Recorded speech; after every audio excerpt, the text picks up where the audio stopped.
Looking forward to the start of Texans Training Camp, which is 2 weeks from right now.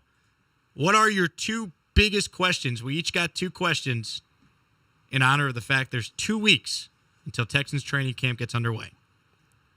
My biggest question is sort of a overarching question about this offense. Do they have enough in place throughout the entire offensive portion of this franchise to find out about the offensive portion of this franchise? And here's what I mean. Do they have enough wide receivers for C.J. Stroud? Do they have an offensive line that's good enough for C.J. Stroud and Dameon Pierce? Do they have what? That's 2. You got another one? I'm explaining the gist of my question. You know what? I'm good. You Come guys go now. on. You guys go now. Come on. This was your segment idea. 2 questions. You're on your 3rd question. I'm explaining the totality of my question and where it comes from. Okay. Because there's questions within that question. Just worried you're going to take all of mine. That's the real reason I stepped in. This might be a better segment. Should we just debate questions on questions? Oh, no. What constitute an actual question versus explaining your initial question? I don't know they have enough on offense from the coaches to the players to the quarterback to anybody and everybody outside of Laramie Tunsil. I don't know they have enough on offense to know that they have enough on offense. Okay. That's my gist. Got it. What's your second one? No, I used up all my questions already, so you guys can go. I think you used up my questions, too. Yeah, that's a tough. Sorry. You should have gone first then. Oh, man. I don't know where to begin here. I have a question. Yeah. Unless you want to go, BK. No, go ahead. All right. Here's my big question. How long will the fake quarterback battle go on for? Because we all know C.J. Stroud started. I want to know, when are the Texans going to make it clear Stroud's the guy?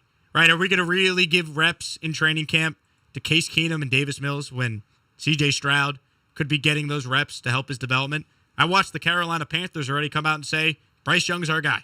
They didn't even wait till training camp. They did it during OTAs. Yeah. So how long will the fake quarterback battle go on for? Because C.J. Stroud is starting for this team. We think there's any chance, barring injury, knock on wood? No. Okay.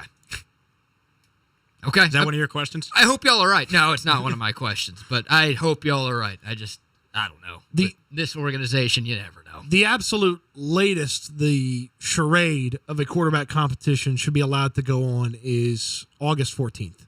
Because by then, there's a player's day off on the 15th, and then the Miami Dolphins are in town for joint practices for a couple of days, and that needs to be very clear that C.J. Stroud is the guy at that point. Yeah, because he needs those first-team reps against other teams in those joint practices. I agree, 100%. Look, I know it's a completely different regime and different players and different everything, but I just think about Tom Savage. I know it was one half of football, but it was clear Deshaun Watson should have been this team's starting quarterback. And I get it, Deshaun Watson was drafted a little bit later in the first round than C.J. Stroud was, but I don't know, man. There's always going to be that shadow of doubt until the announcement is made. And once again, I fully expect it to be made, but until that announcement is made, it's going to be that just little bit of doubt that creeps into my mind that the Texans are going to find a way to screw this thing up. I just hope that DeMeco Ryans is the same level of dumbass that Bill O'Brien is. Yeah, I do too. That'd be a huge, huge problem. All right. You got your second one, Jake? Well, do you want to give one of your questions? I don't know if I went over my question allotment. Okay, I'll go to defense here. All right. Since we've spent most of the time talking about offense to this point. What's the linebacker rotation going to look like? And part of this is a training camp question. Obviously, more importantly, I want to know what it's going to look like when we get to the regular season. But they added, 3 pieces to the linebacker room this offseason? They brought in Denzel Perryman, they brought in Corey Littleton, and they drafted Henry To'o on day 3. They still have Christian Harris, who they acquired in the 3rd round last year. They still have Christian Kirksey on the team. They've got Blake Cashman, who they traded for, last offseason? Mm-hmm. They've got Garrett Wallow, who they drafted last offseason. Nowadays, nickel is pretty much base in the NFL. A lot of defenses only have 2 linebackers on the field at a time.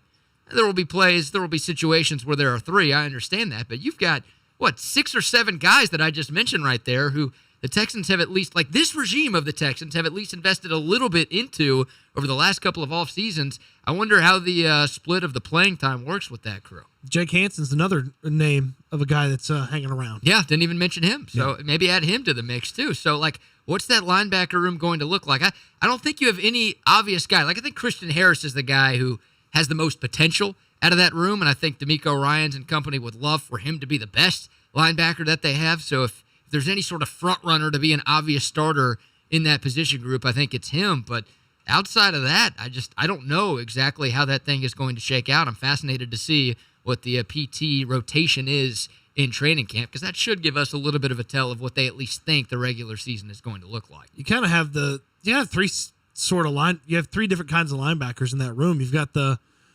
new modern linebacker, which is a little bit smaller, a little bit faster, more suited for coverage. Maybe you have some questions about the regularity, which was they could stop the run. You got sort of a couple of hybrid guys. I'd put Perryman in the hybrid category, probably Littleton in the hybrid category a little bit of coverage, a little bit of run stopping, and then you got your traditional thumpers like Kirksey, Neville Hewitt, guys like that. And finding the right mix is going to be part of D'Amico Ryans' task as the head coach, and figuring out exactly what they need from that linebacker room. Oh, by the way, he played linebacker. Yeah. So, did he? Did he go to Alabama? I never heard that before. Did he play for the Texans? You have higher expectations for that linebacker room than some of those other groups because that's D'Amico's position. I purposely did not mention Neville Hewitt. I just want that on the record. Why? He's got a great nickname. He's a special teams guy. He's a tackling machine. I don't think his football reference page says that. I don't know if he has a football reference page. He does. Everyone does. Oh, He does. Does he deserve it? He does. I mean, does he deserve it? That's my second question. Does Neville Texans Hewitt training camp. deserve a pro football reference page? Yes. Interesting. Yeah, what's y'all's? My second question is, what are the Texans getting from John Mechie and Tank Dell? I'm not in love with these receivers. I wish Stroud was in a better spot with having some more reliable guys that you know are solid NFL players. I like the potential of Tank Dell. I'm a fan of the player. I liked him at UH. I think John Mechie was a really good player in college. I like the potential there. But I don't love the fact that we have no idea what really any of these receivers are. Nico Collins, I'm not doing is this the year Nico breaks out thing? Show me something. Nico Collins. Robert Woods, he's 31 years old. Is he really going to be able to turn back the clock and be a reliable weapon? Their best playmaker, pass catcher might be Dalton Schultz, who is a nice player, but I'm not in love with what they have right now in the receiver room. I've talked about this a lot. So what are they getting from John Mechie and Tank Dell? Because obviously if they're really good, that totally changes the outlook of that room. So John Mechie, Tank Dell, basically a rookie year for Mechie because he didn't play at all last year. Not his fault, but he didn't play. What are they getting with those two? Because if they're good, that certainly helps C.J. Stroud in his development. My other question is, what does D'Amico delegate? How much of the organization is he delegating to other people, and what's he going to do himself? Is he calling plays? Is he going to literally just hand the entire offensive unit over to Bobby Slowick and Gerard Johnson and everybody else, or is he going to have an ability to go over there and say, hey guys, run this play? Who's making go for it on fourth down decisions? Is that D'Amico or is that Bobby Slowick? What does D'Amico delegate in the course of his head coaching career getting started, and are those the correct decisions? If he turns over defense to the defensive coordinator, I don't know if that's the correct decision, but if he's confident in it, then maybe he's going to have a hand in some other things. Very good question. Yeah, I wonder if we'll get the answer to that question in training camp, or if that's going to be it'll be a collaborative effort, and then we'll all just be watching Week 1 in Baltimore to figure out exactly how things go down. Yeah, that's the thing is you can't take a inventory of who's calling the plays in the preseason, because sometimes they'll switch it up in the preseason, and in that, and getting them ready for the game is different.